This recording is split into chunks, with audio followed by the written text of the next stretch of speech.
Hare Krishna, my dear devotees, welcome back to the daily readings of Srila Prabhupada's books, right here in Hythe, Kent, southeast England, just near the English Channel. On this auspicious day, the appearance of Varahadev, who went to the nether regions of the universe, to the bottom of the dark ocean, and rescued the earth from that place in the form of a boar, and then killed the demon Hiranyaksha, who was spoiling for a fight, and he got one. Preparing for Nityananda Trayodasi tomorrow. And here we are, trying to purify the atmosphere of the world, which is in a deep conflict everywhere, by hearing the transcendental sound coming from Srila Prabhupada's lotus mouth, Śrīmad-Bhāgavatam.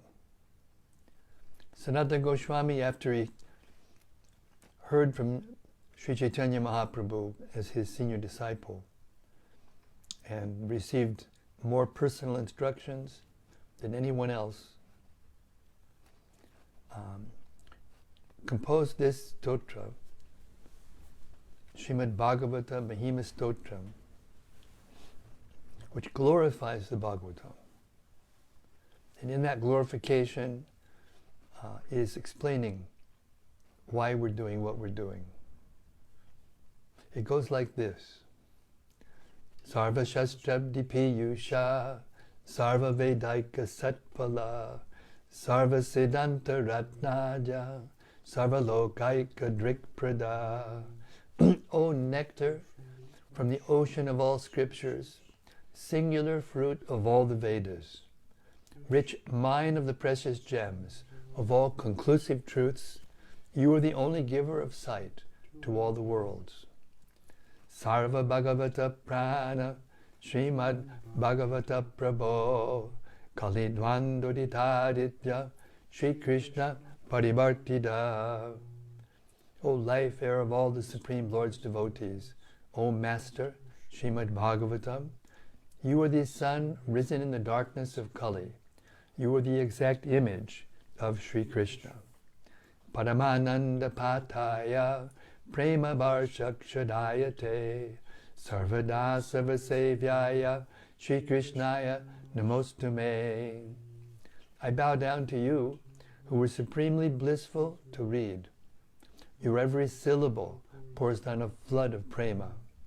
You can always be served by everyone. You are Sri Krishna himself. Madeka Bando Matsangin, Madguru Man Mahadana, Man Nistadaka Madbhagya, Mad Anandana Mostute.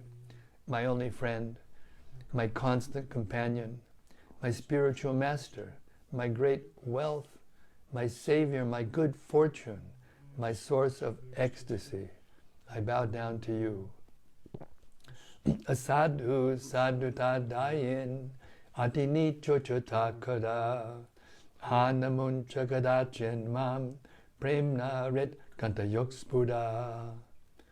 O bestower of saintliness to the unsaintly, O exalter of the most fallen, please never leave me. Always appear in my heart and my voice with pure love. Om Namo Bhagavate Vasudevaya. Om Namo Bhagavate Vasudevaya. Om Namo Bhagavate Vasudevaya. Okay, we've reached the 13th chapter of the first canto of Śrīmad-Bhāgavatam. Dhṛtarāṣṭra quits home.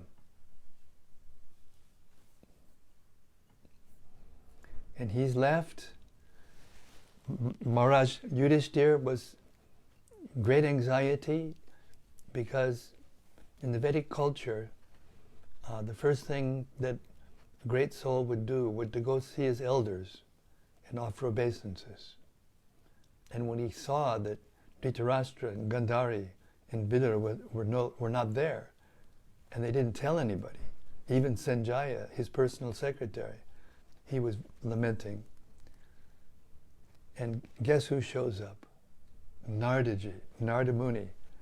And he tells Maharaj Yudhishthira exactly what's going on and pacifies his mind by explaining devotional service, explaining the basics of spiritual life.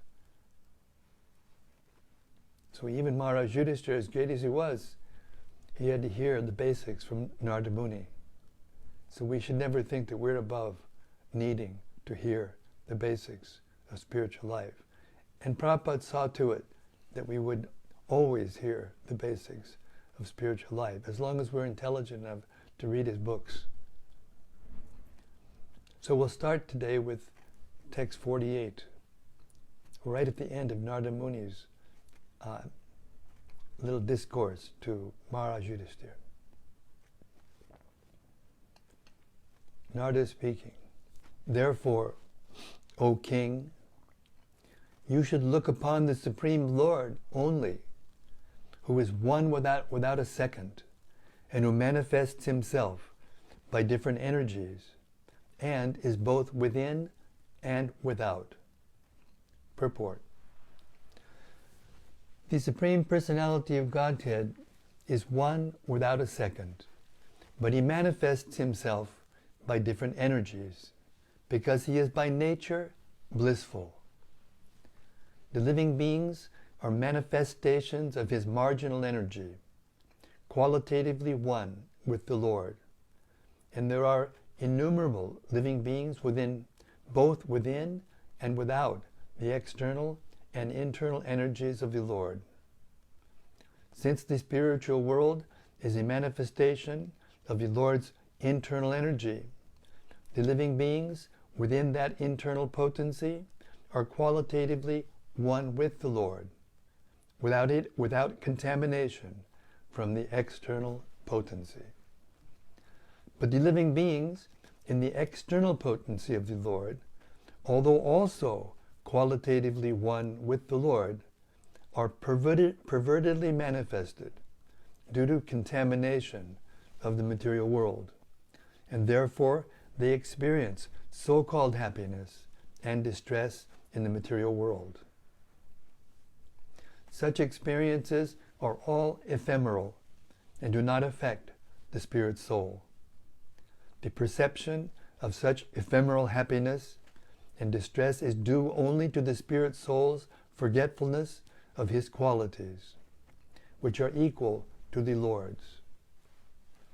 There is, however, a regular current from the Lord himself, from within and without, by which to rectify the fallen condition of the living beings. From within, he corrects the desiring living beings as localized Paramatma, and from without, he corrects by his manifestations of the spiritual master and the revealed scriptures.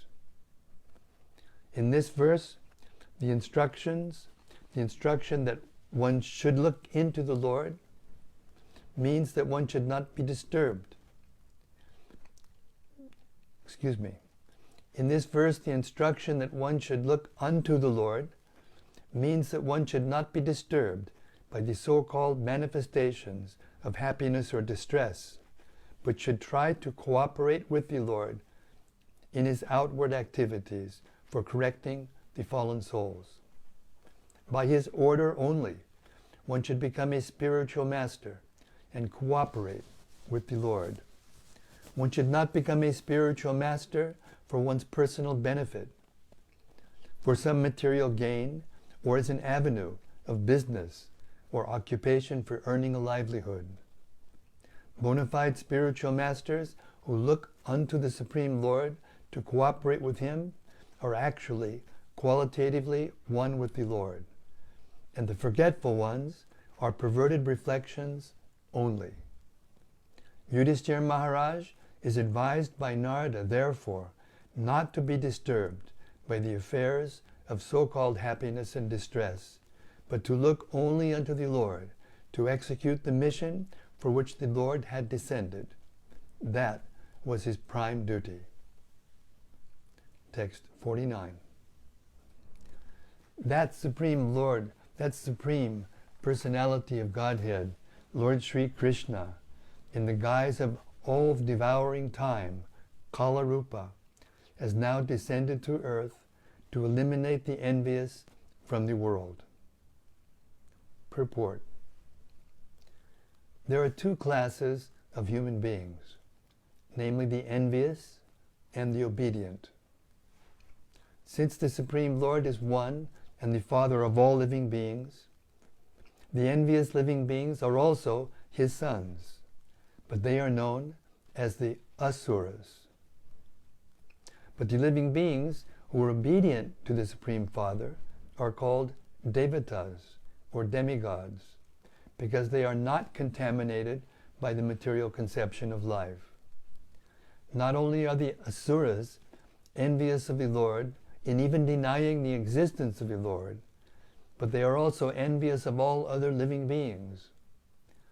The predominance of asuras in the world is occasionally rectified by the Lord when he eliminates them from the world and establishes the rule of devatas, like the Pandavas.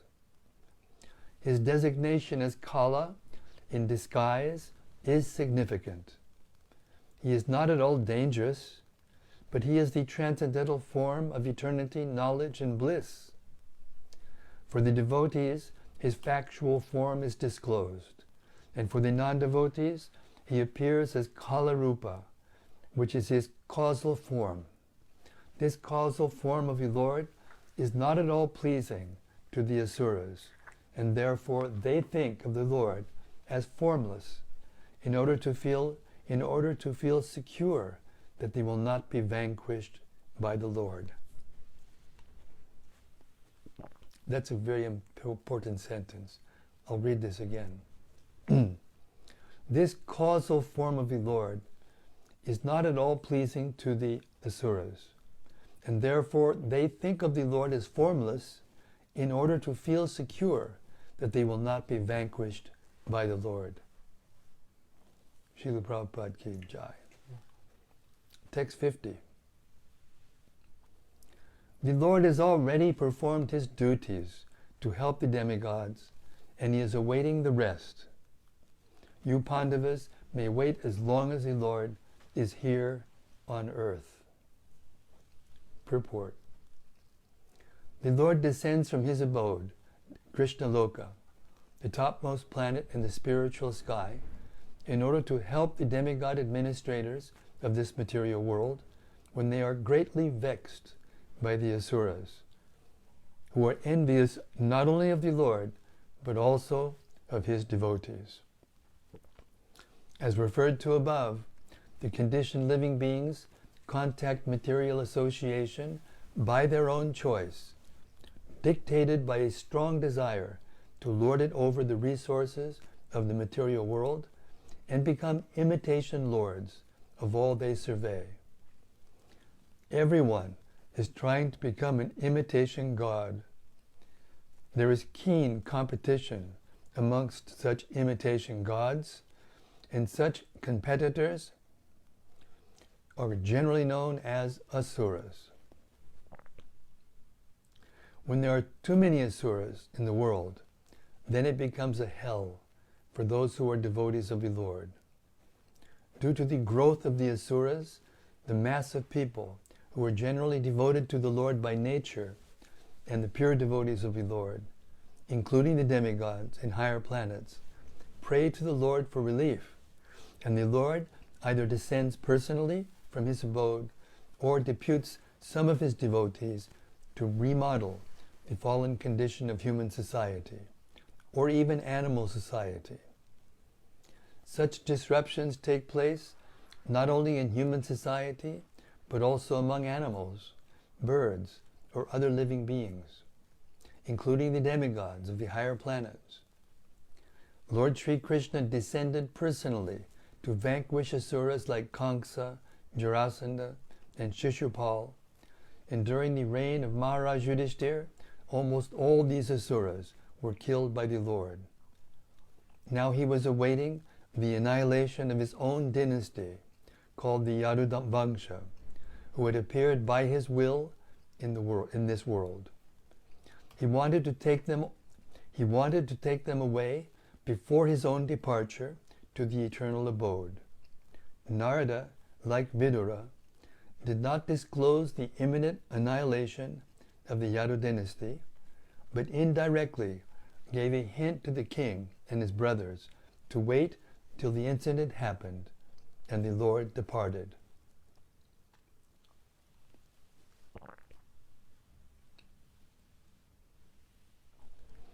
Text 51. Your king, your uncle Dhṛtarāṣṭra, his brother, O king, your uncle Dhṛtarāṣṭra, his brother Vidura, and his wife Gandhari have gone to the southern side of the Himalaya mountains, where there are shelters of the great sages. Purport. To pacify the mourning Maharaj Yudhishthira, Narada first of all spoke from the philosophical point of view, and then he began to describe the future movements of his uncle, which he could see by his foreseeing powers. Thus he spoke as follows. Text 52.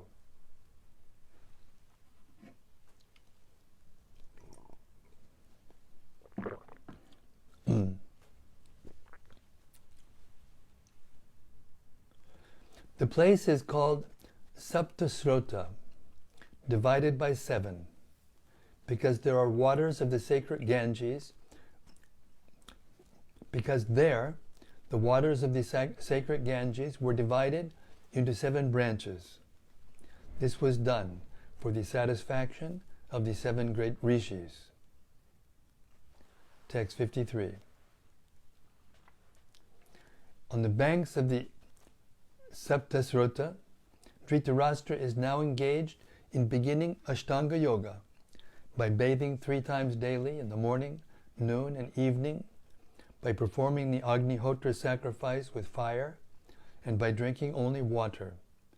This helps one control the mind and the senses, and frees one completely from thoughts of familial affection. Purport. The yoga system is a mechanical way to control the senses and the mind and divert them from matter to spirit. The preliminary processes are the sitting posture, meditation, spiritual thoughts, manipulation of air passing within the body, and gradual situation in trance, facing the absolute person, Paramatma. Such mechanical ways of rising to the spiritual platform prescribe some regulative principles of taking bath daily 3 times, fasting as far as possible, sitting and concentrating the mind on spiritual matters, and thus gradually becoming free from vishaya, or material objectives. Material existence means to be absorbed in the material objective, which is simply illusory. House, country, family, society, children, property, and business are some of the material coverings of the spirit, or Atma, and the yoga system helps one to become free from all these illusory thoughts and gradually turn the mind towards the absolute person, Paramatma. By material association and education, we learn simply to concentrate on flimsy things, but yoga is the process of forgetting them altogether. Modern so-called yogis and yoga systems manifest some magical feats, and ignorant persons are attracted by such false things, or they accept the yoga system as a cheap healing process for diseases of the gross body. But factually, The yoga system is the process of learning to forget what we have acquired throughout the struggle for existence. Dhṛtarāṣṭra was all along engaged in improving family affairs by raising the standard of living of his sons, or by usurping the property of the Pandavas for the sake of his own sons. These are common affairs for a man grossly materialistic and without knowledge of the spiritual force. He does not see how this can drag one. He does not see how this can drag one from heaven to hell. By the grace of his younger brother Vidura, Dhṛtarāṣṭra was enlightened and could see his grossly illusory engagements. And by such enlightenment, he was able to leave home for spiritual realization. Sri Narada was just foretelling the way of his spiritual progress in a place which was sanctified by the flow of the celestial Ganges. Drinking water only, without solid food, is also considered fasting. This is necessary for advancement of spiritual knowledge. A foolish man wants to be a cheap yogi without observing the regulative principles. A man who cannot first control his tongue can hardly become a yogi. Yogi and bogi are two opposite terms. The bogi, or the merry man who eats and drinks, cannot be a yogi, for a yogi is never allowed to eat and drink unrestrictedly. We may note with profit how Dhṛtarāṣṭra began his yoga system by drinking water only and sitting calmly in a place with a spiritual atmosphere, deeply absorbed in the thoughts of the Lord, Lord Hari, the personality of Godhead. Sounds like the Haven. Text 54. One who has controlled the sitting postures, the yogic asanas, and the breathing process can turn the senses toward the absolute personality of Godhead and thus become immune to the contaminations of the modes of material nature, namely mundane goodness, passion, and ignorance. Purport. The preliminary activities of the way of yoga are asana, pranayama, pratyahara, dhyana, dharana, and so on. Maharaj Dhṛtarāṣṭra was to attain success in those preliminary actions because he was seated in a sanctified place and was concentrating upon one objective, namely the Supreme Personality of Godhead, Hari. Thus all his senses were being engaged in the service of the Lord. This process directly helps the devotee to get freedom from the contaminations of the three material modes of nature. Even the highest mode, the material mode of goodness, is also a cause of material bondage. And what to speak of the other qualities, namely passion and ignorance. Passion and ignorance increase the material propensities of hankering for material enjoyment and of a strong sense of lust for accumulating wealth and power. One who has conquered these two base mentalities and has raised himself to the platform of goodness, which is full of knowledge and morality, cannot also control the senses, namely the eyes, the tongue, the nose, the ear, and the touch. But one who has surrendered himself unto the lotus feet of Lord Hari, as above mentioned, can transcend all influences of the modes of material nature and be fixed in the service of the Lord. The Bhakti Yoga process, therefore, directly applies the senses to the loving service of the Lord.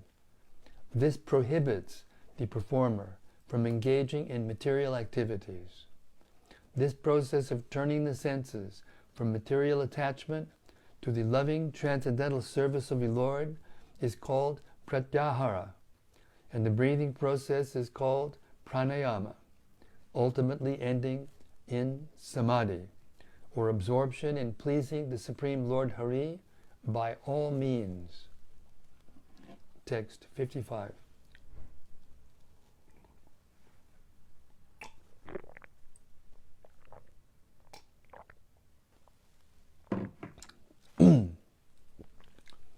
Dhṛtarāṣṭra will have to amalgamate his pure identity with intelligence and then merge into the Supreme Being with knowledge of his qualitative oneness as a living entity with the Supreme Brahman. Being freed from the blocked sky, he will have to rise to the spiritual sky. Purport. The living being, by his desiring to lord it over the material world and declining to cooperate with the Supreme Lord, contacts the sum total of the material world, namely the Mahat Tattva. And from the Mahat Tattva, his false identity with the material world is developed, along with his material intelligence, mind, and senses. All these cover his pure spiritual identity. By the yogic process, when his pure identity is realized in self-realization, one has to revert to the original position by amalgamating the 5 gross elements and the subtle elements, mind and intelligence, into the Mahat Tattva again, thus getting freed from the clutches of the Mahat Tattva. He has to merge into the existence of the Supersoul. In other words, he has to realize that qualitatively he is non-different from the Supersoul, and thus he transcends the material sky by his intelligence amalgamated with his pure identity and becomes engaged in the transcendental loving service of the Lord. This is the highest perfectional development of spiritual identity, which was attained by Dhṛtarāṣṭra by the grace of Vidura and the Lord. The Lord's mercy was bestowed upon him in the form of his personal contact with Vidura. And when he was actually practicing the instructions of Vidura, the Lord helped him to attain the highest perfectional stage. A pure devotee of the Lord does not live on any planet of the material sky, nor does he feel any contact with material elements. His so-called material body does not exist, being surcharged with the spiritual current of the Lord's identical interest.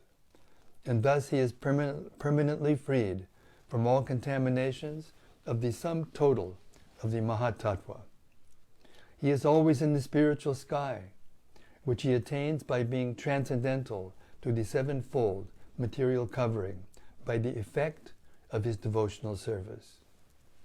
The conditioned souls are within the coverings, whereas the liberated soul is far beyond the cover. Text 56.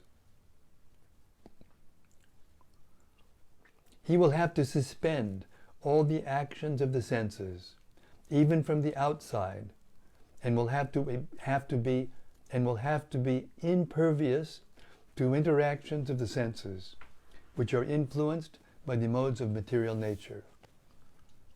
After renouncing all material duties, he must become immovably established beyond all sources of hindrances on the path. Purport.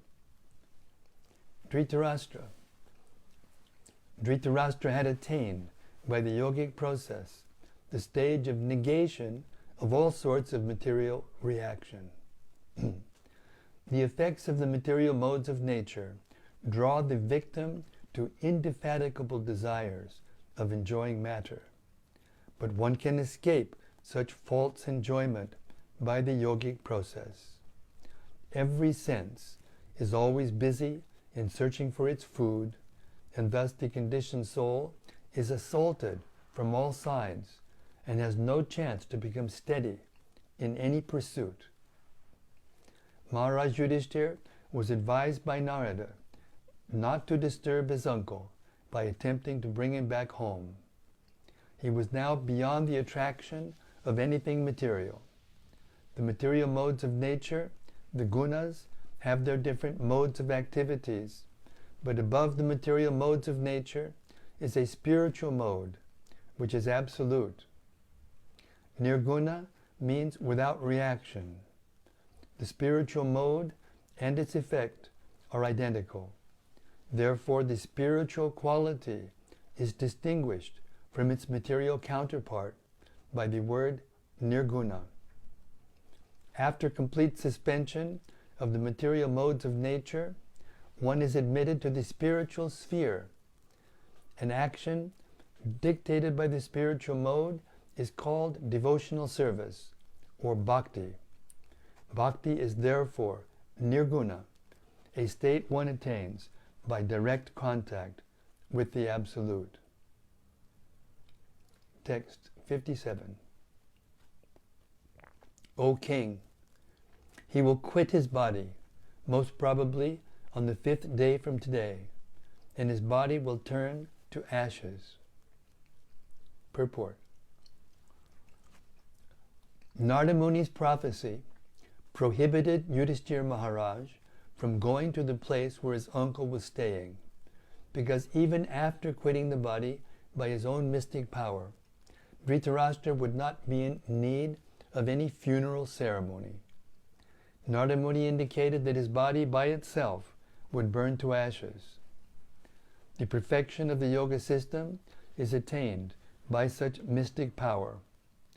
The yogi is able to quit his body by his own choice of time and can attain any planet he desires by turning the present body into ashes by self-made fire.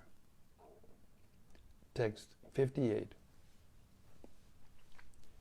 While outside observing her husband, who will burn in the fire of mystic power along with his thatched cottage, his chaste wife will enter the fire with rapt attention.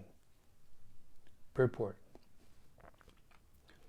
Gandhari was an ideal chaste lady, a life companion of her husband, and therefore, when he saw her husband burning in the fire of mystic yoga, along with his cottage of leaves, she despaired. She left home after losing her 100 sons, and in the forest she saw that her most beloved husband was also burning. Now she actually felt alone, and therefore she entered the fire of her husband and followed her husband to death. This entering of a chaste lady into the fire of her dead husband is called the sati rite, and the action is considered to be most perfect for a woman. In the later age, this sati rite became an obnoxious criminal affair because the ceremony was forced upon even an unwilling woman. In this fallen age, it is not possible for any lady to follow the sati rite as chastely as it was done by Gandhari and others in past ages. A chaste wife like Gandhari would feel the separation of her husband to be more burning than actual fire. Such a lady can observe the sati rite voluntarily, and there is no criminal force by anyone. When the rite became a formality only, and force was applied upon a lady to follow the principle, actually it became criminal, and therefore the ceremony was stopped by state law. This prophecy of Narada Muni to Maharaj Yudhishthira forbade him to go to his widowed aunt. Text 59. Vidura, being affected with delight and grief, will then leave for sacred places of pilgrimage. Purport. Vidura was astonished to see the marvelous departure of his brother Dhṛtarāṣṭra as a liberated yogi, for in his past life he was much attached to materialism. Of course, it was only due to Vidura that his brother attained the desirable goal of life. Vidura was therefore glad to learn about it, but he was sorry that he could not make his brother turn into a pure devotee. This was not done by Vidura because of Dhṛtarāṣṭra's being inimical to the Pandavas, who were all devotees of the Lord. An offense at the feet of a Vaishnava is more dangerous than an offense at the lotus feet of the Lord. An offense at the feet of the Lord is easily excused by the Lord, but an offense at the feet of a devotee is never excused by the Lord. Vidura was certainly very liberal to bestow mercy upon his brother Dhṛtarāṣṭra, whose past life was very materialistic. But ultimately, the result of such mercy certainly depended on the will of the Supreme Lord. In the present life, therefore, Dhṛtarāṣṭra attained liberation only, and after many such liberated states of life, one can attain to the stage of devotional service. Vidura was certainly very mortified by the death of his brother and sister-in-law, and the only remedy to mitigate such lamentation was to go on pilgrimage. Thus Maharaj Yudhishthira had no chance to call back Vidura, his surviving uncle. Text 60. Having spoken thus, the great Narada, along with his Veena, ascended into outer space. Yudhishthira kept his instruction in his heart, and so was able to get rid of all lamentations. Purport. Sri Naradaji is an eternal spaceman, having been endowed with a spiritual body by the grace of the Lord. He can travel in outer spaces of both the material and spiritual worlds without restriction, and can approach any planet in unlimited space within no time. We have already discussed his previous life as the son of a maidservant. Because of his association with pure devotees, he was elevated to the position of an eternal spaceman, and thus has freedom of movement. One should therefore try to follow in the footsteps of Narada Muni and not make a futile effort to reach other planets by mechanical means. Maharaj Yudhishthira was a pious king, and therefore he could see Narada Muni occasionally. Anyone who desires to see Narada Muni must first become pious by following in the footsteps of Narada Muni.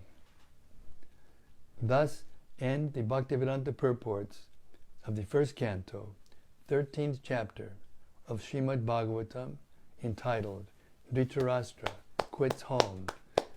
All glories to Maharaj Yudhishthira, all glories to Vidura, the deliverer of Dhṛtarāṣṭra, who was very difficult to deliver because of his attachment to his family and home and palace and kingship.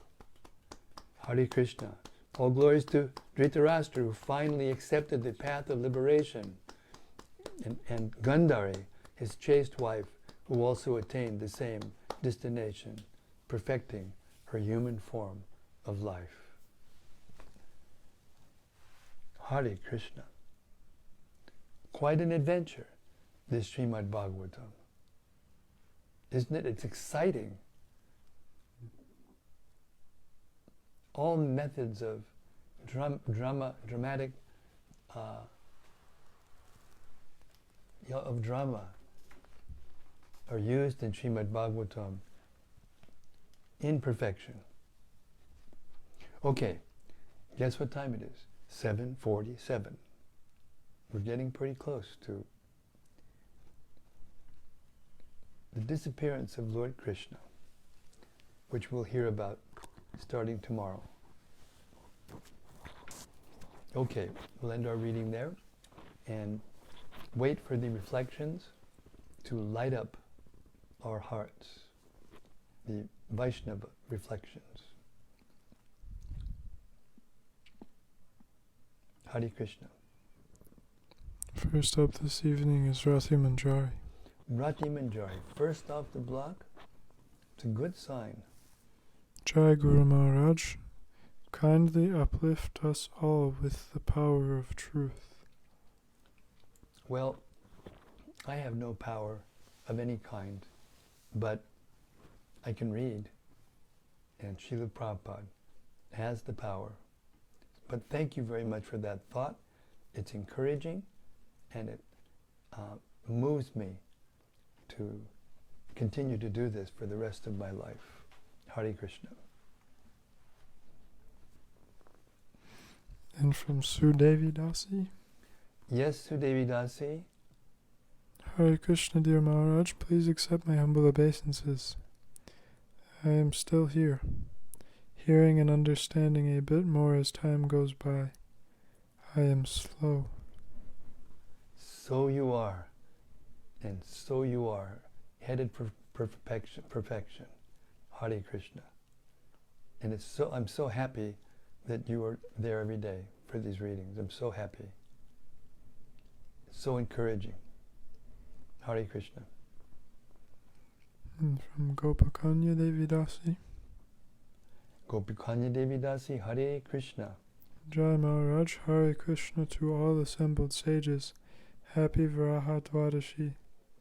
All glories to Srila Prabhupada. Jai Srila Prabhupada. Jai Varaha Dwadashi Ki Jai. Jai.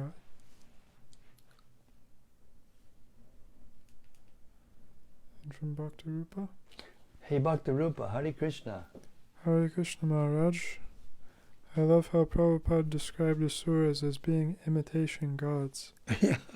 It reminded me of how Mark Zuckerberg, the founder of Facebook, released a video that showed his plans to create a virtual reality universe called the Metaverse, in which people can live in and escape the troubles of the real world. When I saw it, I had the impression that he is trying to imitate Krishna. The sad thing is that many people will probably join the Metaverse and go deeper into illusion.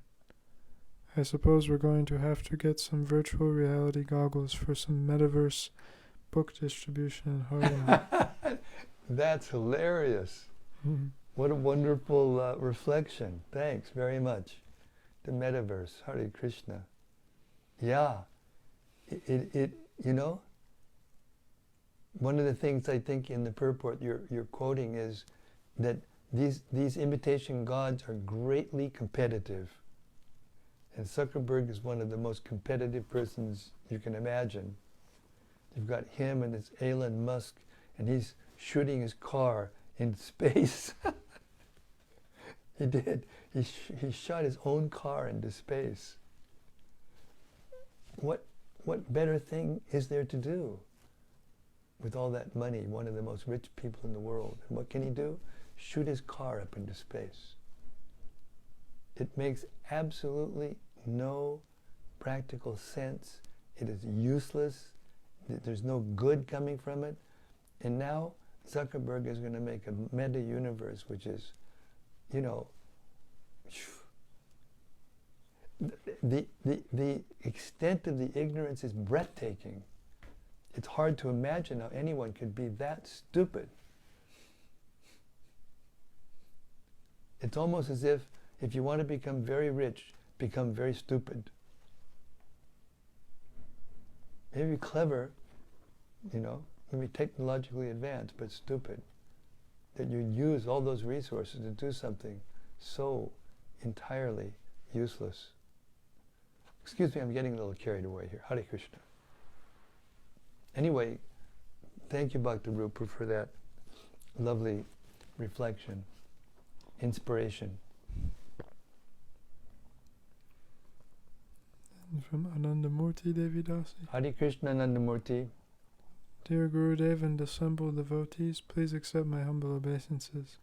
All glories to Srila Prabhupada. Jai Srila Prabhupada. Thank you so much for today's reading. Narada Muni and Vidura are always seeing the truth. Today Srila Prabhupada explains that after repeating some liberations, one starts Bhakti Yoga. Does that mean after liberation from this material world, one still has the chance to do Bhakti Yoga and go back to Vaikuntha Loka? It means that Bhakti Yoga begins after one is liberated. And you may not think that you're liberated, but if you're following the regulator principles of freedom given to us by Srila Prabhupada, then you are actually liberated. even though you don't know it. And therefore you can do devotional service. That's why there's so few personalities in the world, human beings, who are actually fully absorbed in devotional service. So even you have your daughter to take care of and your family to take care of, and you're doing the needful, still you're doing devotional service constantly, as far as I can see. And that means you are already on the liberated platform. So devotional service begins with liberation. You can't do pure devotional service unless you're in a liberated state. You can do mixed devotional service while still in the material world, but to do pure devotional service, you have to be liberated. Hare Krishna.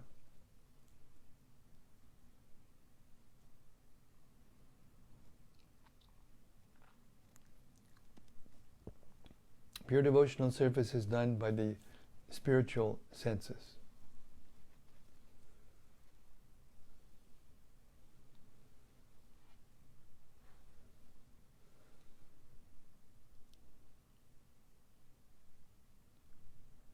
Hare Krishna.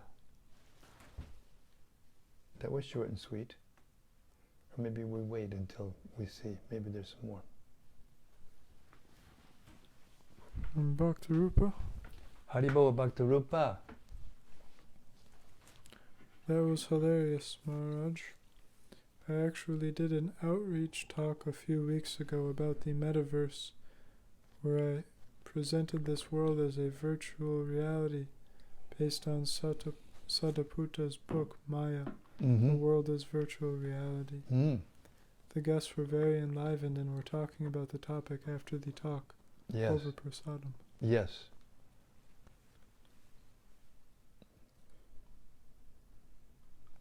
Yes, Sadaputa was a genius.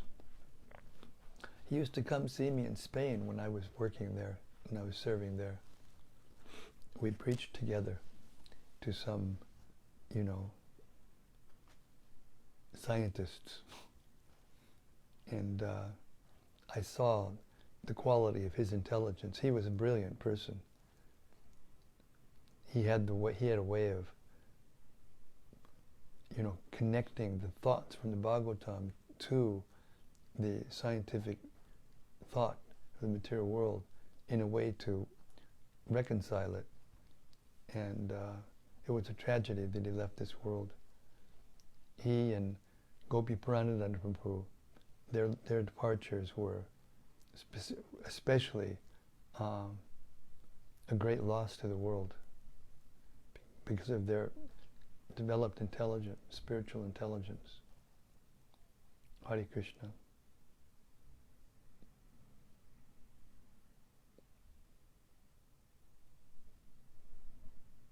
I think the person that conceived of the Matrix movie was also moved by the knowledge in Prabhupada's books. Must have been. There's one of Prabhupada's early disciples, Kaushalya, who was with him in India in some of the beginning days. And she, later on, after Prabhupada left, she joined the somehow or other she joined the academy. She's one of the persons who votes for the Academy Awards, and she's a very expert at that area of life. And she was telling Giriraj Maharaj how, Prabhupada's books have influenced different creative thinkers in the entertainment world, especially the film industry, and in this way we can actually, get a higher vision or a deeper vision of how Srila Prabhupada's books are changing the world. And it's no accident that, after Srila Prabhupada's books, just after Srila Prabhupada's books really became distributed in big numbers, that the vegetarian industry and, meditation and yoga and all these things blossomed at about the same time. There's no accident. So we may not be able to directly perceive it, as Vidura was experiencing Dhṛtarāṣṭra's liberation from material existence in that very intense and dramatic way. But it is a fact that we are participating in Lord Chaitanya's movement.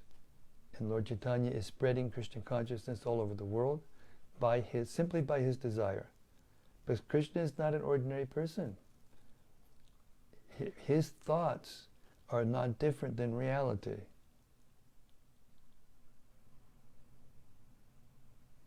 Therefore, when he says something, has a thought, and says something or a desire, it comes to pass. Period. So once we can grasp that and accept it completely, then we can absorb ourselves in the devotional service of spreading Krishna consciousness, which is what we're doing right now. And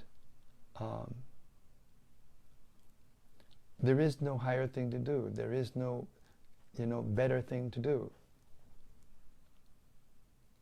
And we need to find those persons who are, so to speak, ripe for this, and convince them to come and join Lord Chaitanya's army of preachers.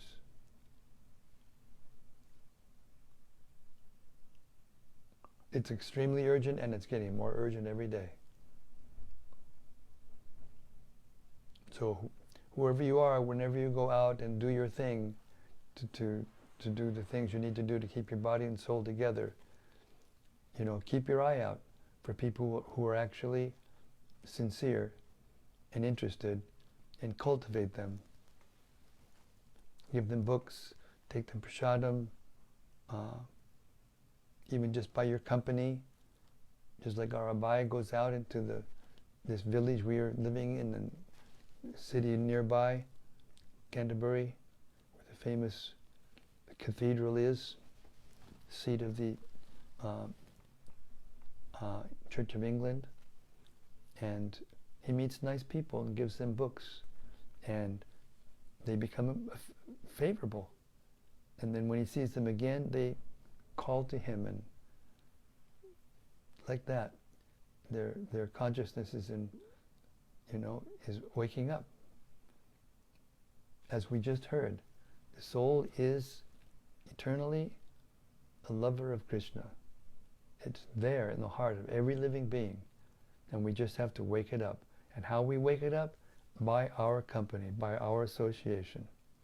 And therefore our inspiration should be to awaken our love for God, for love for Krishna, so that we can actually help others awaken their devotional service.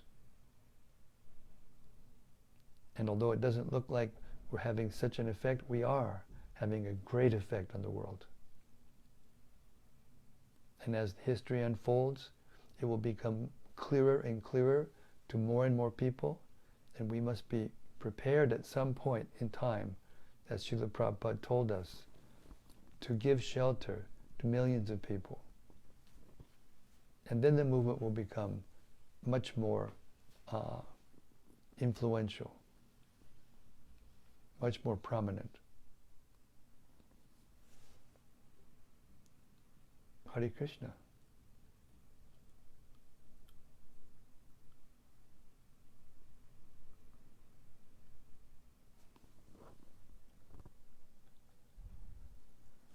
From Rati Manjari. Yes, Rati. Also, I loved in the purport of text 55 to hear how Srila Prabhupada openly described how a liberated soul lives in this world, with a so-called material body that does not exist, being fully surcharged with the spiritual current of the Lord's identical interest. Beautiful wording. Beautiful, beautiful writing, poetic, fantastic.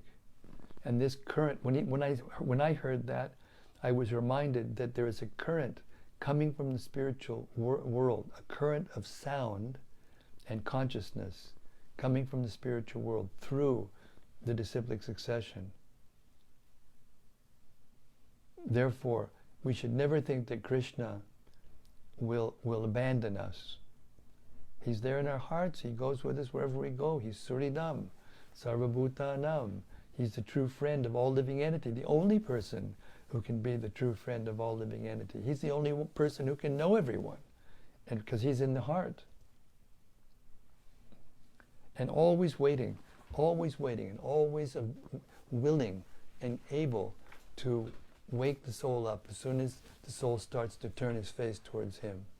That's the current of devotional service. Wonderful, Rati. Thank you for pointing that out.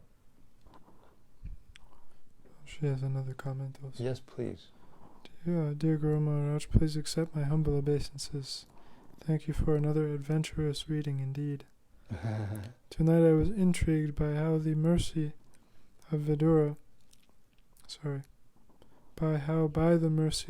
Dhṛtarāṣṭra was able to, at the end of this life, give up so much, and that he was willing to stop eating, take up austerities, and sit down to focus on the Lord in the heart.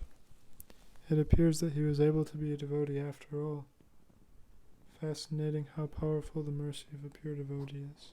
Yes, thank you. Well said, and nothing to add. Perfect, thank you. Hare Krishna. And Prabhupada is giving, one thing to add, Prabhupada is giving his association, his company, by these books, through these books. It's very mystical how this is happening. So all of us have to resist the temptation to think that we can take some new technological way of doing things when we have this all-encompassing process, which is a culture, not just some, gimmick, some gimmicky way to remove fat from the body or whatever, keep our mind mindful, and all these new age, techniques. They don't even know what the mind is. How can they be mindful? They think mindful just means sitting for a moment before you start your day and thinking, I'm going to start my day, whatever it is that they're going to think, And that's not to say that we don't try to make plans to improve ourselves in devotional life, but it's, if there's no substance, it's like a carnival act or carnival show or something. Yes, Rati. Keep reading these books, keep distributing these books, keep doing your Harinam, and you're going back to Godhead and taking a lot of people with you. Hare Krishna. Thank you. Śrīmad-Bhāgavatam ki jai. Samabeda Bhaktivinoda ki jai. Gaur Premanandi Hari Hari Bo. See you tomorrow night, same time, same place, same topic. And it is Lord Nityananda's Trayodasi, appearance day. See you then. Hare Krishna. Hari Bo.